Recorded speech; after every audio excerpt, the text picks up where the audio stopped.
Hello and welcome to Apprehensively Vulnerable. My name is Christian, and being vulnerable is not one of my greatest qualities. I am creating this podcast to encourage myself and others like me to self-reflect on the reasons why being vulnerable is such a difficult task. I hope that this podcast inspires you to express your authentic self and become more comfortable with vulnerability in your daily life.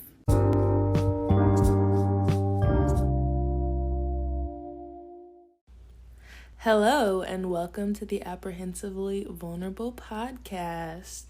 I'm really excited that you all enjoyed the first episode. I got a lot of great feedback, so I'm really excited to go ahead and start this second episode.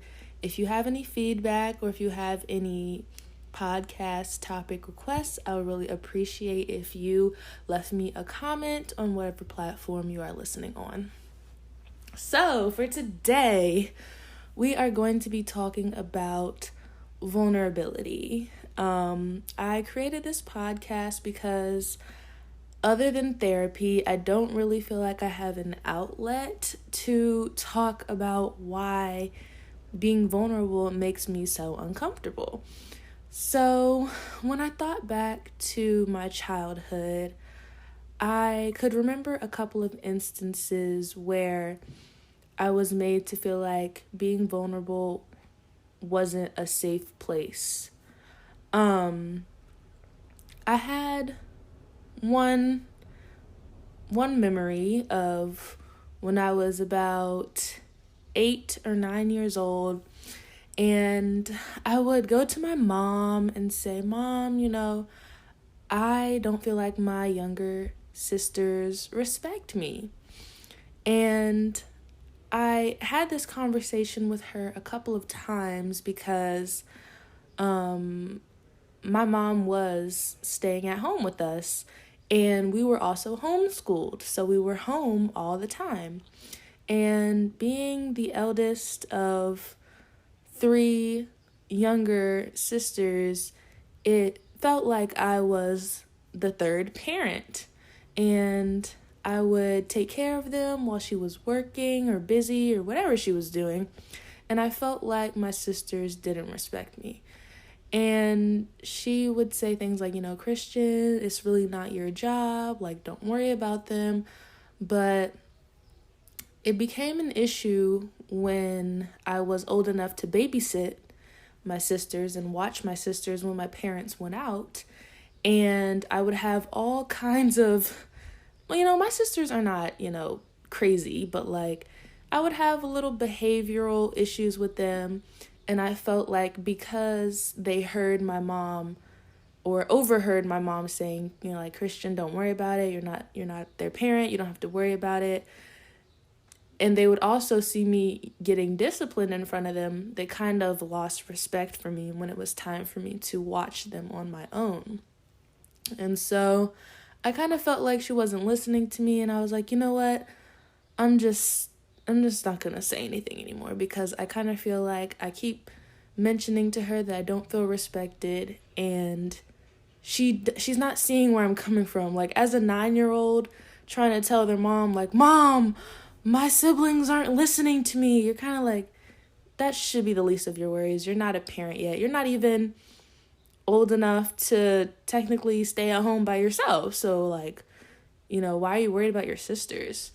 And then another time that I could think about where I was like, yeah, vulnerability just isn't it, was during our family meetings.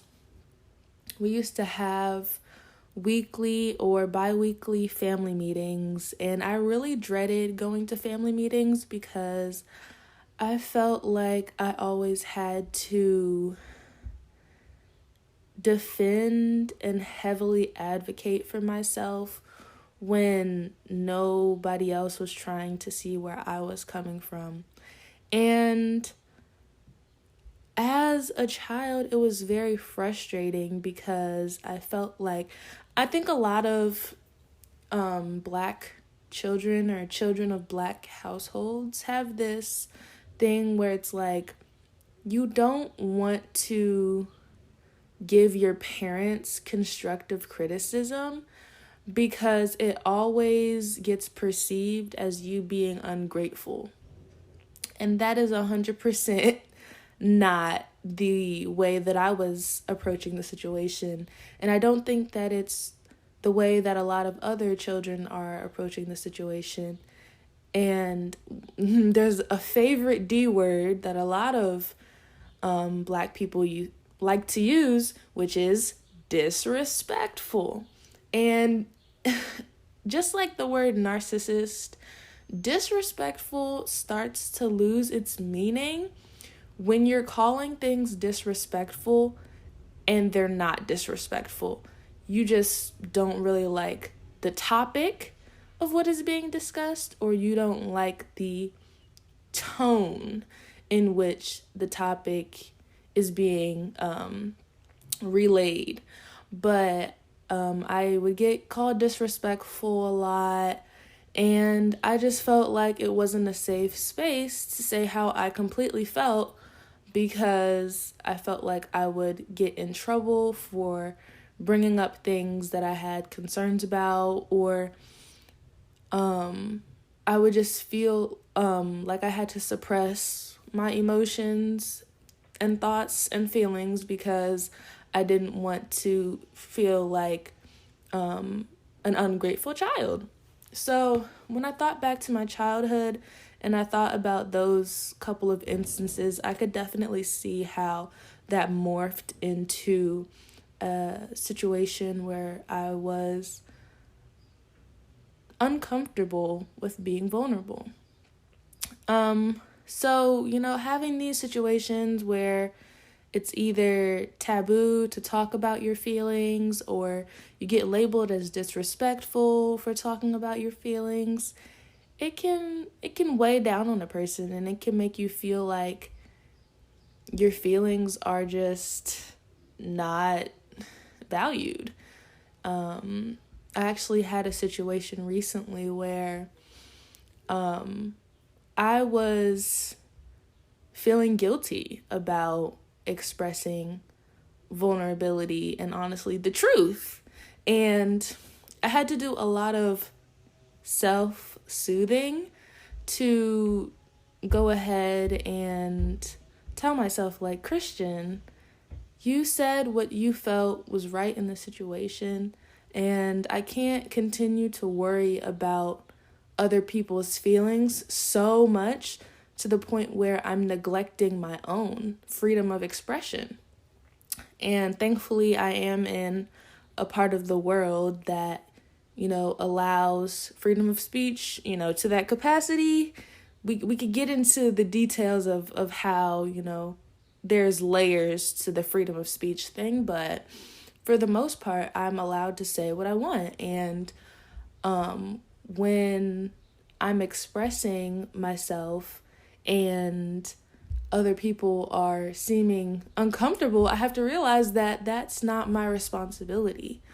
I am here to exist in this world and to learn how to be more comfortable with being my authentic self. And the other people that are uncomfortable with that,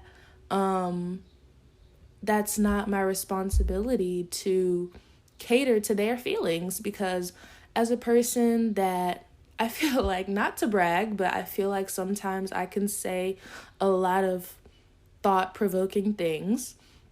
Sometimes my words have the ability to trigger other people. And I'm basically a catalyst in other people's lives to help them discover parts of themselves that they have numbed.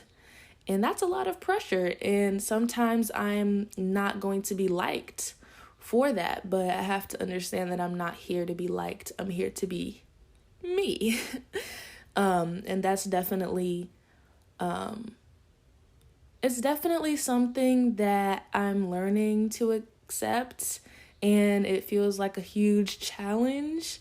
But the situation that happened this past week where, I was like feeling guilty about expressing myself, or like kind of wanting to run to the other person to quote unquote make things right, I had to talk to myself and say, Christian, you didn't say anything wrong.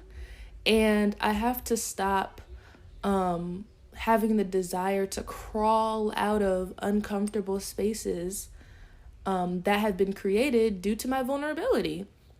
If I made somebody uncomfortable based off of my truth, like I know my intentions and I know that I wasn't intentionally being rude, I can't try to run to other people to take care of their emotions based off of me being honest and truthful.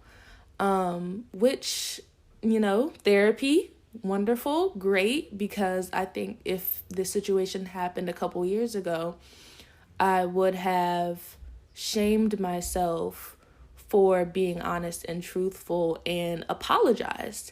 And the reality is, as long as you're not being rude, if you're speaking your truth, apologizing is basically canceling out you being truthful, open and honest. And so it was uncomfortable to sit in those emotions of feeling like somebody's feelings were hurt, but I have to realize that if the other party doesn't want to express their discomfort, I can't put myself in a state of distress by trying to make up stories to figure out why the other person is upset.